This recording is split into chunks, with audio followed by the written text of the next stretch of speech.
नमस्कार, आप देख रहे हैं प्राइम टीवी और मैं हूं आपके साथ अनन्या मिश्रा। स्वागत है आपका अहम बात में।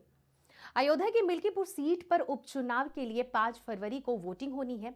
अनुसूचित जाति के लिए आरक्षित इस सीट पर सपा के पिछड़ा कार्ड खेला है और पासी समाज ने भी अजीत प्रसाद को सपा ने प्रत्याशी बनाया है। पासी समाज को भाजपा का परंपरागत वोट बैंक माना जाता है। ऐसे में वोट बैंक को साधने के लिए भाजपा ने भी पासी समाज से उम्मीदवार उतारा है। भाजपा ने चंद्रभान पासवान को अजीत प्रसाद के सामने चुनावी मैदान में उतारा है।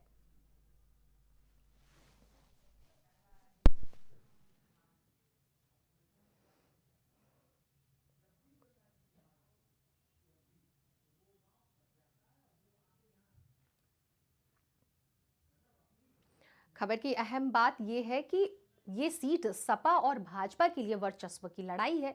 दोनों ही पार्टियां जोरों शोरों से तैयारियों में लगी हुई हैं। लोकसभा चुनाव में अयोध्या हारने के बाद बीजेपी की ओर से खुद योगी आदित्यनाथ ने यहां किलेबंद की है।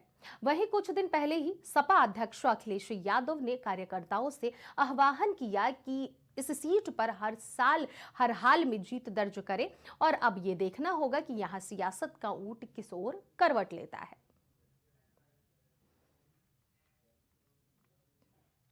यूपी में समाजवादी पार्टी के साथ मिलकर कांग्रेस ने साल 2024 के लोकसभा चुनाव में बीजेपी के नेतृत्व वाले एनडीए गठबंधन को करारी मात दी थी। लेकिन अब दोनों ही दलों के बीच सियासी तनाव बढ़ता जा रहा है। सपा ने दिल्ली के चुनाव में आम आदमी पार्टी को समर्थन करने का फैसला किया तो कांग्रेस मिशन 2027 के लिए यूपी में अपने दम पर खड़े होने की कवायद में जुट गई है। कांग्रेस ने अपने यूपी संगठन को बूथ से लेकर ब्लॉक, शहर, जिला और प्रदेश स्तर तक ओवरहॉलिंग कर उसे एक नए तरीके से अमली जामा पहनाने की एक्सरसाइज कर ली है।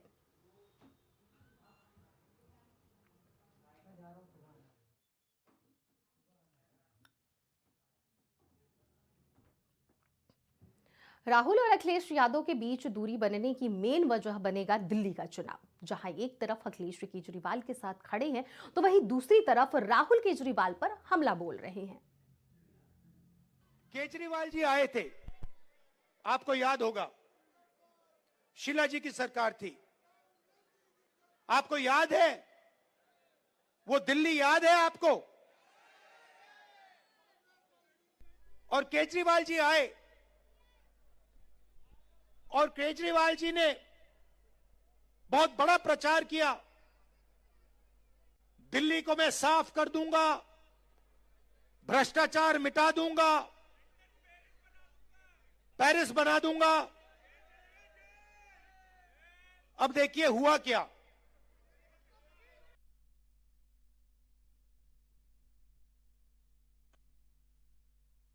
केजरीवाल जी आए थे, आपको याद होगा, शीला जी की सरकार थी, आपको याद है? वो दिल्ली याद है आपको? और केजरीवाल जी आए और केजरीवाल जी ने बहुत बड़ा प्रचार किया, दिल्ली को मैं साफ कर दूंगा, भ्रष्टाचार मिटा दूंगा, पेरिस बना दूंगा। अब देखिए हुआ क्या।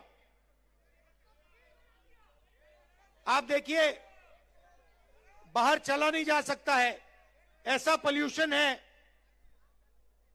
बाहर चला नहीं जा सकता है, आधे लोग बीमार रहते हैं, कैंसर बढ़ रहा है, पोल्यूशन बढ़ता जा रहा है, महंगाई बढ़ती जा रही है।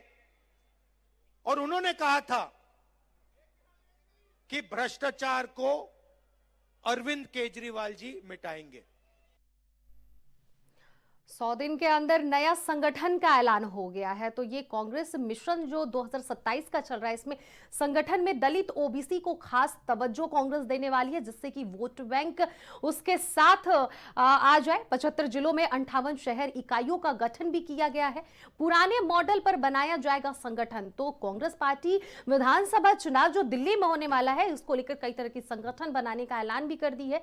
100 दिन के अंदर नया संगठन का भी ऐलान कर दी है। तो 100 दिन के अंदर एक नया संगठन बनाकर दिल्ली की जो वोट बैंक है दलित ओबीसी को, उसको खास तवज्जो दिया जाएगा और दलित और ओबीसी की जो वोट बैंक है उसको अपने खाते में लेने के लिए अब कांग्रेस पार्टी अपनी रणनीति लगातार बनाने में जुट गई है। खबर की अहम बात यह है कि कांग्रेस यूपी में 3.5 दशक से सत्ता से बाहर है और अपनी वापसी के लिए बेताब है। कांग्रेस यूपी संगठन में अपने खोए हुए सियासी आधार को पाने की कवायद में है, जिसके लिए वह संगठन को दोबारा से खड़ा करना चाहती है। कांग्रेस ने यह कदम इंडिया गठबंधन की सहयोगी सपा के साथ बिगड़ते संबंधों को चलते ही लिया है। अब देखने ये होगा कि इस बदलाव से कांग्रेस को यूपी में संजीवनी मिलेगी या फिर नहीं।